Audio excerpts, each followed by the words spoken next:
ပရိသတ်များအားလုံးပဲမင်္ဂလာပါဖေဖော်ဝါရီလ18ရက်နေ့ညနေပိုင်းရရှိထားတဲ့သတင်းများကိုတင်ဆက်ပေးသွားမှာဖြစ်ပါတယ်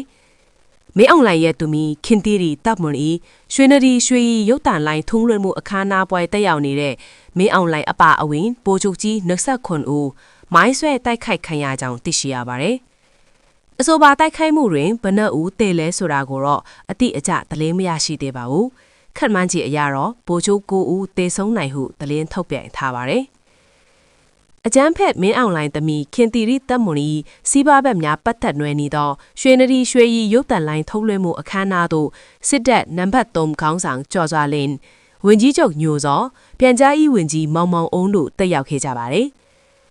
ရွှေနဒီရွှေရီရုပ်ရှင်ထုတ်လုပ်ရေးကရွှေနဒီရွှေရီရုပ်တံလိုင်းထုတ်လွှင့်ခွင့်ရရှိပြီး24နာရီရုပ်တံဇာတ်လမ်းတွေများရုပ်ရှင်များအဆက်မပြတ်ထုတ်လွှင့်တော်မူထက်ကြောင်းကြေညာခဲ့ပြီး၎င်းတို့ရုပ်တံလိုင်းထုတ်လွှင့်မှုဖွင့်ပွဲအခမ်းအနားဓာတ်ပုံများကိုလည်းထုတ်ပြန်ခဲ့ရတွင်စစ်တပ်နံပါတ်3ခေါင်းဆောင်ကျော်စွာလင်းဝင်ကြီးချုပ်ညိုစောပြန်ကြားရေးဝင်ကြီးမောင်မောင်အုံးတို့ပါတက်ရောက်လာကြခြင်းဖြစ်ပါတယ်ရွှေနဒီရွှေရီရုပ်ရှင်ထုတ်လုပ်ရေးကိုတင်မောင်ဝင်းဆိုသူကဥက္ကဋ္ဌအဖြစ်ဆောင်ရွက်လျက်ရှိပြီးမင်းအောင်လိုင်း၏သမီးခင်ရည်သက်မွန်၏စီးပွားဘက်ဝေမင်းမောင်ခေါ်ရွှေမန်းပါလေရွှေနဒီရွှေရီရုပ်ရှင်ထုတ်လုပ်ရေးနှင့်ပတ်သက်သောလုပ်ငန်းမှန်သမျှတွင်ပါဝင်ပတ်သက်လျက်ရှိကြောင်းသိရှိရပါသည်24နာရီရုပ်တံလိုင်းဖွင့်ပွဲကိုနံပါတ်3စစ်တပ်ခေါင်းဆောင်နဲ့စခါဝန်ကြီးချုပ်လိုလူမျိုးတွေလာတက်ပေးရရင်တော့မအာလန်နဲ့ပတ်သက်တာကတေချာနေတာပဲအချက်အလက်နဲ့ပြောလို့မရအောင်ဖုံးလျိုးကွယ်လျိုးနမဲခန်တွေနဲ့လုပ်နေတာကိုဘလို့အချက်အလက်ရှာပြောရမလဲရုပ်ရှင်လောကတဲကိုနှစ်နဲနဲလောက်မှငွေနေပုံအောသုံးပြီးရုပ်ရှင်ထုတ်လုပ်ရေးကိုအောင်မြင်အောင်လုပ်တယ်အခုတခါ24နာရီရုပ်တံလိုင်းလိုဟာမျိုးလုပ်တယ်ဆိုကြတဲ့က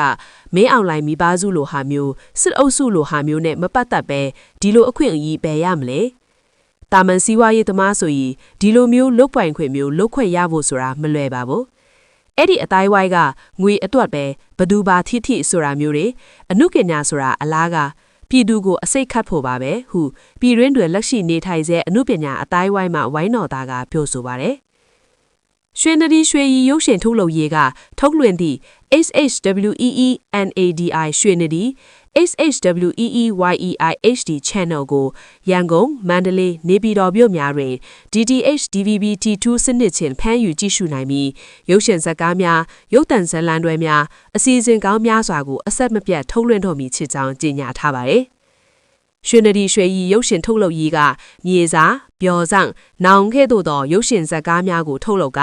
၎င်းတို့၏လူမှုကွန်ရက်စာမျက်နှာကို2024ခုနှစ်ဝန်းကျင်မှစတင်လွှင့်တင်ထားသည်ကိုတွေ့ရှိရပါတယ်။လက်ရှိအမေရိကန်ပြန်အနုပညာရှင်99ချိုးလေးအပါအဝင်တရုတ်ဆောင်များစွာကိုဇလန်းတွဲများရိုက်ကူးရန်စာချုပ်ချုပ်ဆိုထားသည့် Apple's Queen Beauty Game Show ကဲ့သို့သောဝေမင်းမောင်ခေါ်ရွှေမန်းဤမင်းမှဖူးပွင့်ခိုင်ဦးစီးသောရိုက်ပူး program များကိုထုတ်လုပ်နေပါရဲ့။တင်မောင်ဝေးမှာရုပ်ရှင်နဲ့အနုပညာလောကကိုစစ်အာဏာသိမ်းပြီးနောက်ပိုင်းတွေမှာငွေကြီးအကြီးကျယ်သုံးစွဲကဝေရောက်လာသူဖြစ်ကြောင်းအနုပညာအတိုင်းဝိုင်းကပြောဆိုပါရဲ့။